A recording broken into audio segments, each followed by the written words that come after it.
कशा आहात तुम्ही? मी ठीक आहे, पण मला प्रीतम सरांची काळजी वाटते. त्यांना खूप वाईट वाटलं असेल ना, खूप त्रास झाला असेल ना त्यांना. पण त्यावेळी तो निर्णय घेणं खूप गरजेचं होतं. मला प्रीतम सरांना त्यांच्या आईपासून भावापासून दूर करायचं नव्हतं. प्रिया मॅडम, तुम्ही जे केलं ते बराबर केलं का नाही मला नाही माहिती, पण प्रीतम सर बरे नाहीत. ते फक्त बरं असल्याचं दाखवतायत. प्रिया मॅडम, प्रीतम सरांचं लई प्रेम आहे तुमच्यावर. तुम्ही दोघांनी बी जरा धीरानं घ्यायला पाहिजे असं मला वाटतंय.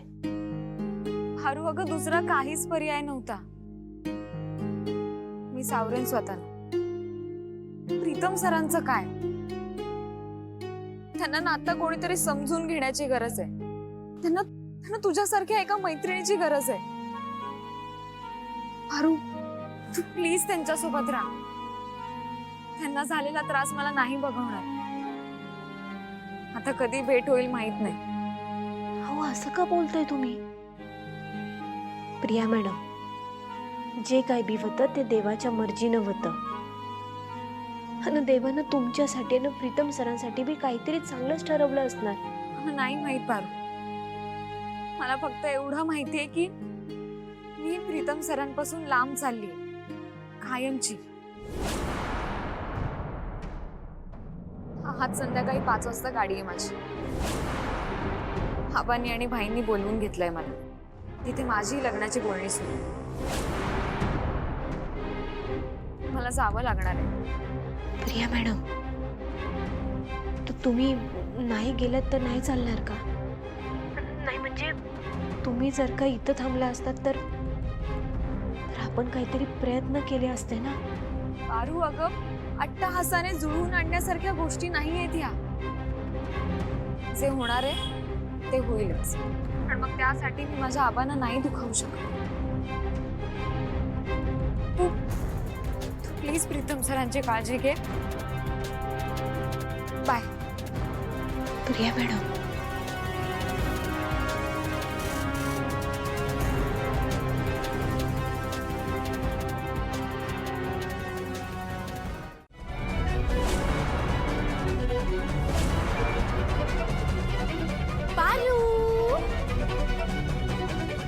हाँ?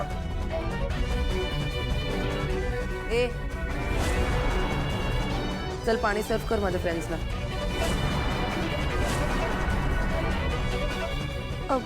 मी देते ना. ए त्याला सांगितलंय ना, तो करेल.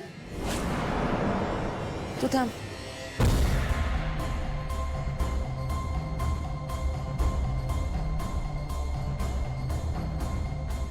बघतेस ना, खूप माझा तोंडवर करून बोललेलीस ना मला.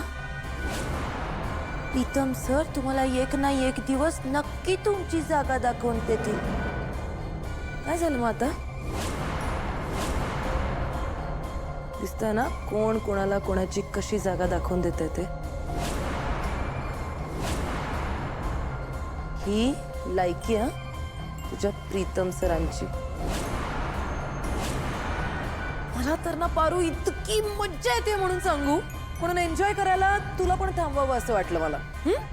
Enjoy the show. Trisha madam, थांबवा नाही समजा. प्रीतम किर्लोस्कर आहेत ते, आणि तुमचं लगीन होणार आहे ना त्यांच्यासोबत.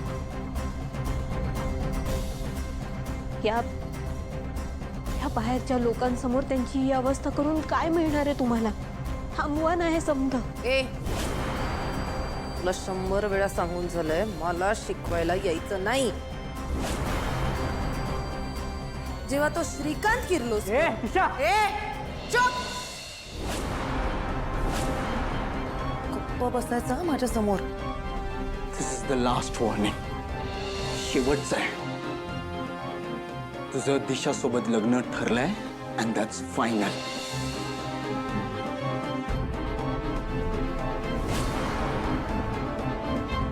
जेव्हा अहिल्यादेवी किर्लोस्करचा पदर धरून तिच्या मागे मागे मागे मागे गाव भटकत असतो तेव्हा तुम्हाला कोणाला त्रास नाही होत. मग मी जर या लुजरच्या हातात माझ्या फ्रेंड्सच्या बॅग्स दिल्या आणि त्याला पाणी सर्व करायला लावलं तर तुला लगेच त्रास होतो का? आणि पारू, अगं ही तर फक्त सुरुवात आहे. आत्ताच तर फ्रेंड झालेत माझ्या. आणि अजून एक, माझ्या होणाऱ्या नवऱ्याची जर मी ही अवस्था करू शकते तर तुझी आणि त्या सावित्रीची काय हालत करेन हे इमॅजिन करून ठेवा. आदित्य सर, मला खरंच असं वाटतंय की प्रीतम सरांचं लगीन दिशा मॅडम बरोबर झालं तर प्रीतम सर सुखी राहतील. अहो, प्रीतम सरांचं प्रिया मॅडम वर प्रेम आहे आणि फक्त प्रिया मॅडमच प्रीतम सरांना सुखी ठेवू शकतात. सर, देवी आई अन तुमच्या शब्दासाठी प्रीतम सर या लग्नाला अन स्वतःचं आयुष्य उद्ध्वस्त करून घ्यायला तयार झाले. आदित्य सर, दिशा मॅडमच्या मैत्रिणींसमोर तमाशा नको. अगं ती तिच्या सगळ्या मैत्रिणींसमोर त्याचा अपमान करते. बरू, तुझ्या भावाच्या आयुष्याचा प्रश्न आहे. या दिशेला नाही सोडणार. तुम्हाला देवी यांची शपथ आहे. आदित्य सर, दिशा मॅडमचा खरा चेहरा लवकरच आपण देवी यांसमोर आणू. पण आता नाही, आता ती येळ नाही. हे बघा सर, दिशा मॅडमचं सत्य तुम्हाला समजणं महत्वाचं होतं आणि ते तुम्हाला समजलंय. आदित्य सर, तुम्ही आता तरी प्रिया मॅडम आणि प्रीतम सरांच्या लग्नासाठी तयार व्हा. प्रिया मॅडम निघून चालल्यात कायमचं त्यांच्या गावाकडे. आपण जाऊन त्यांना थांबवायला पाहिजे. आपण अजून वेळ वाया घालवायला नको.